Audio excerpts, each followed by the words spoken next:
It's nice to speak with you today, Johan, and I'm looking forward today to hearing your views on the topic of why the fusing of the physical and the financial supply chains is both a strategic enabler for growth and also for supply chain agility. Can you first provide a brief background of yourself? Yes, I can, Dustin. Thank you for having me on your blog. I'm Johan. I'm based in the Netherlands, and I work for a company called GT Nexus. And we're an avid believer in the topic I will be discussing. I've been working in business-to-business communications for over the last 20 years, and help them to deliver operational excellence and end-to-end supply chains. So it's B2B commerce and global trade technology, so to speak. That's where my background lies. Can you talk about the reason why the fusing of physical and financial supply chains is good? What I see is that in many companies I talk to is there's a disconnect between the movement of the physical goods and the movement of the funds in the physical supply chain. Supply chain finance is often seen as a thing from the guys from finance and implemented to improve working capital or enable payment terms extensions. What that delivers is it impacts the bottom lines for not only the buyers but also for their suppliers. Let me give you an example. If finance says, okay, I want to extend my payment terms from 60 to 90 or even 120 days, that definitely will affect the finance KPIs from that supplier. So he has to choose, will I buy my products, my raw material, or will I pay my employees? And that price of the cost of capital will be put in this supply chain cost somewhere else in the cost of goods sold, so to speak. So it's not always a good idea to extend your payment terms. And by fusing them, by linking them to the physical product, you can offer, we think, I feel, new and improved ways of financing and injecting capital into your supply chain towards your suppliers. Can you talk about how this is done in practice? How is it done in practice? Yes, I can.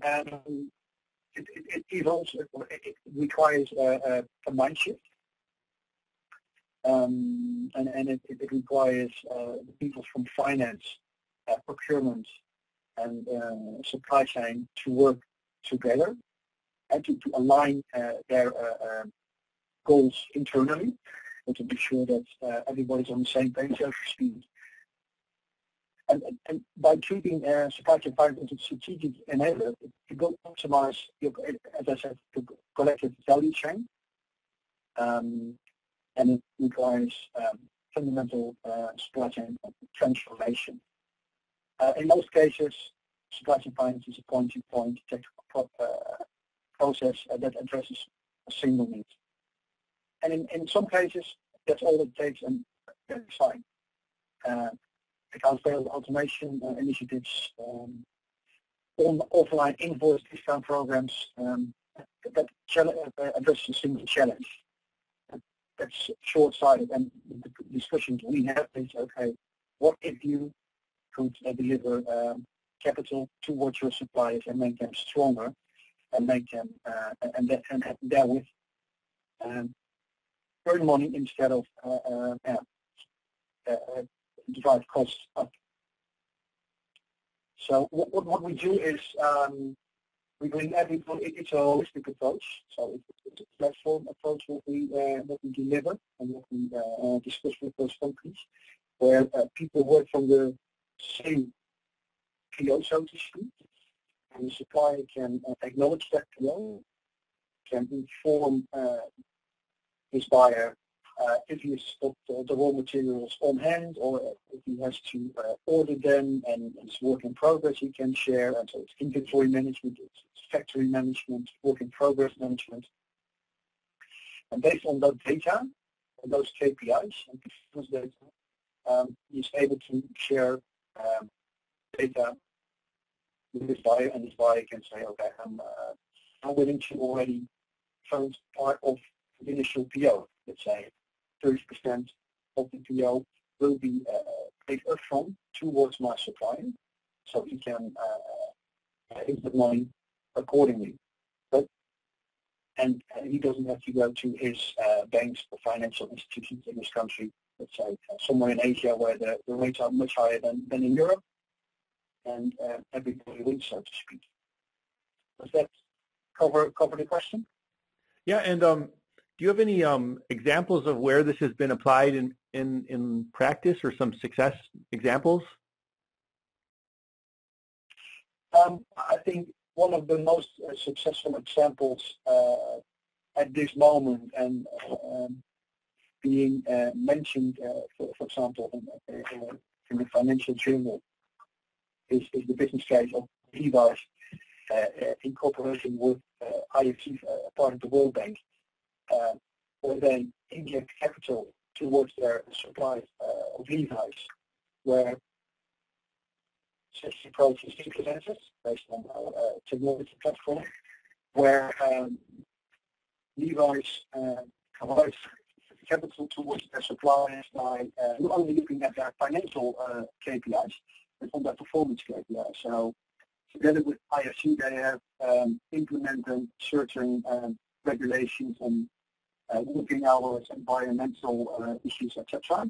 And if they meet those regulations, they get better funding and better prices and access to capital. So that's one. There are many companies within the apparel industry who use supply chain finance. Some of them use it. They have a self-funded supply chain finance program. That means they pay their suppliers 2 days after approving the invoice, and that it's for the buyer. It's beneficial because they get better interest rates on their money, and the supplier gets better interest rates by receiving money up front and doesn't have to lend for 10, 11, 12% at a local rate. But now he can lend at 5%, so to speak. So there are many initiatives. But we also see the initiatives within governments. We say, okay, we want to have supply chain finance programs for small, medium enterprises. But it's always linked, I feel and believe, it always should be linked to a physical flow of goods as well. Otherwise, it will not be as beneficial, and it will only be a point-to-point solution, so to speak. And thanks, Johan, for sharing today. You're welcome.